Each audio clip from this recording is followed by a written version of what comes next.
and families. Similarly, I've yet to hear a West Coast hip-hop artist rap about cows. Cattle herding is not at the base of West Coast hip-hop artists' cultural pyramid. It's not how they keep their families fed. Or think religion. That herder isn't from a region that can support large communities or sedentary living. And as such, I doubt their religious life includes massive cathedrals packed with candles and stained glass alcoves. It just won't happen there. But that doesn't mean they don't have religious practices in their superstructure. They do.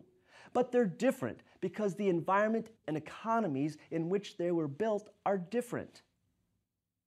Ironically, Harris and his cultural materialism outline the cultural diversity on our planet, only to reveal underlying structures that link directly back to our relative environments.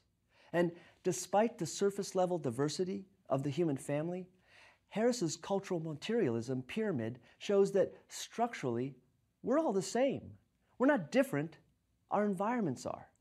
And Harris and his work proved influential, and he was eventually elected as the president of the American Anthropological Association.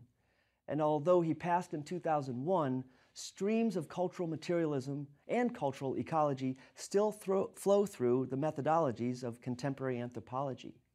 And we're always looking for new ways to fulfill our duties as bridge builders in terms of the relationship between culture and the environment. Now, to wrap up our ecological anthropology discussion, let's take a quick trip to Central America, because I want to show you one of my favorite anthropology research methods and how it opens up new ways for us to investigate the relationship between culture and environment. The method I'm talking about is a text analysis method called free listing. Now, Marcia Quinlan publishes widely on her free list research, and she provides a great example of this method that is attuned to the ecological knowledge of rural Dominica. She investigated local herbal medicine, and she wanted to see if local populations were losing generational knowledge on local medicinal plants. You see, the history of development anthropology clearly suggests that globalization generally weakens traditional knowledge. So, in Quinlan's study population, medicinal plants are a normal part of life. Here, herbal medicines are typically the first response to illness. And so, it wasn't a surprise that every adult Quinlan spoke with knew some medicinal plants. But she was curious. In an era of transnational aspirin, is this local knowledge fading? Are people losing their traditional knowledge of medicinal plants? So to figure this out, Quinlan interviewed her host community and asked them, one by one, to list all the local medicines they knew. This is a method called free listing.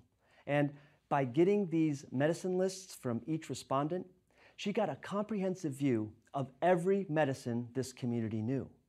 And I'll explain the mechanics behind the analysis in a moment, but for now, simply by analyzing these lists, Quinlan discovered some surprising results. First, by comparing lists, she noticed that women knew more medicinal plants than men.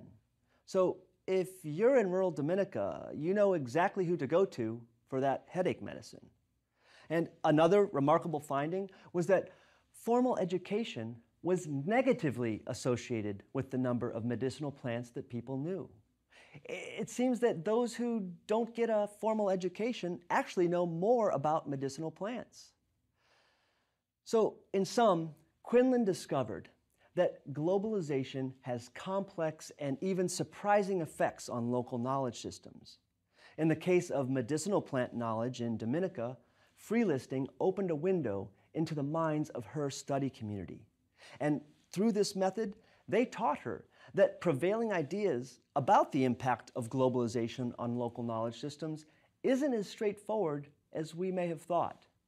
And to be a genuine and useful project partner with populations like Quinlan's study community, we've got to get a clear understanding of the depths of their ecological knowledge and values.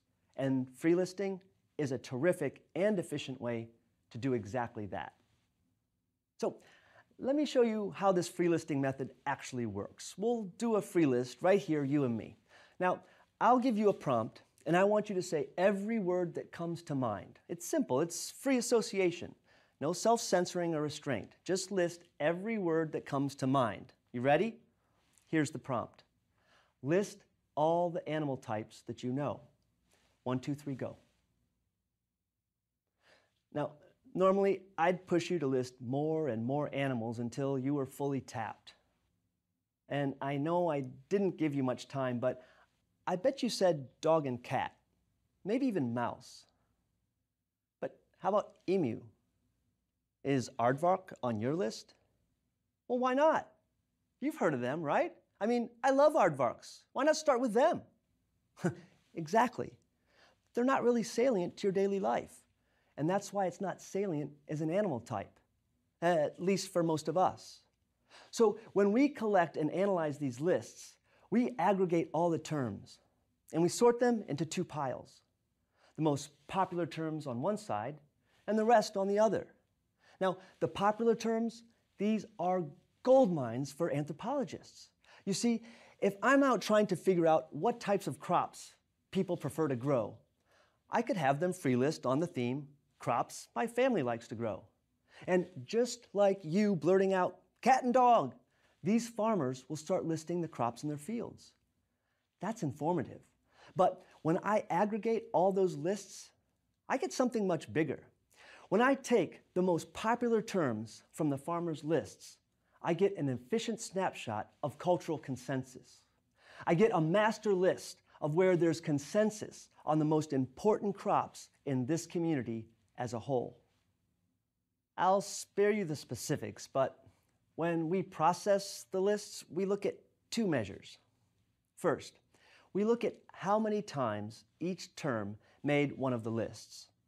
And then we also look at where each term sits on those lists. So our final weighted results, they rank each term in the aggregate, right, based on both the popularity of each term, and that would be the number of times it was listed, right, and the average rank of each term, and that's how high up it is in each list.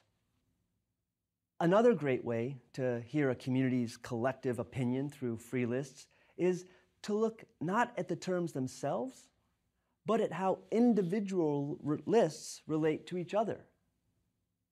We can use free list results to identify experts and other outliers within a culture. You see, we can measure the similarity of each respondent to all other respondents.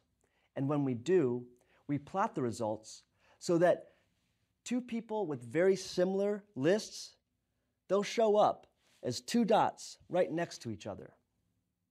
Conversely, if you mention words that don't make everyone else's lists, your dot on the scatter plot will be way off to the side.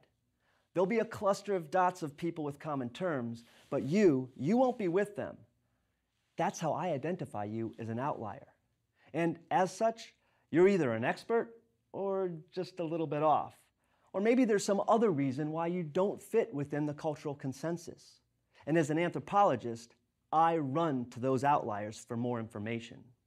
I've used free listing in my ecological investigations into local sorghum varieties, cropping choices, and so much more.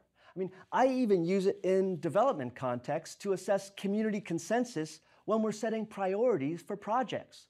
Solar panels for the school or new fencing for the women's garden.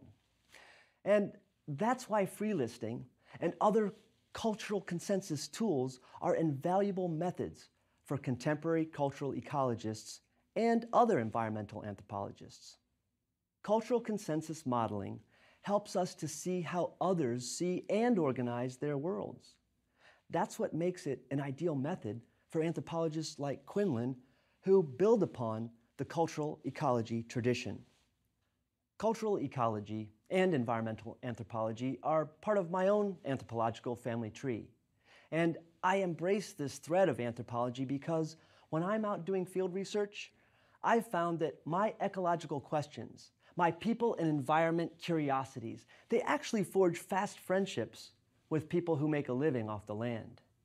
And I'm certain that steward, netting, and others who asked family farmers similar questions about making a living off the land, well, they also found that this is a subject that can bridge people across cultures.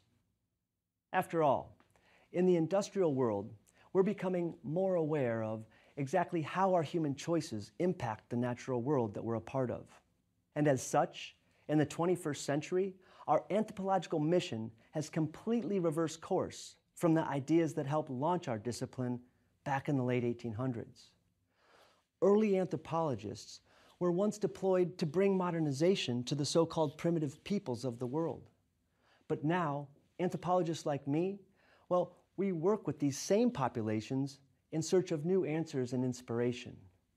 And I don't use my cultural ecology to teach Malian farmers how to manage their ecosystem and farming practices. I live and learn among this population because modern science and scientific agricultural research has yet to wipe out extreme hunger. I'm there to learn. These farmers, despite extreme poverty, depleted soils, and unfavorable precipitation, they survive. And even though there's no Starbucks, my Malian host community is one of the most generous, collaborative, and content communities in which I've ever had the honor to live. And we have something to learn there, but we also have something to share. Alone, neither scientists nor farmers hold the key for bolstering food security and eradicating extreme hunger in our world. Or, as my Malian partners would say, one finger can't lift a stone. Now, this collaborative approach to cross-cultural knowledge production, it's not just the future of cultural ecology. It's fast becoming a defining feature of anthropology in the 21st century.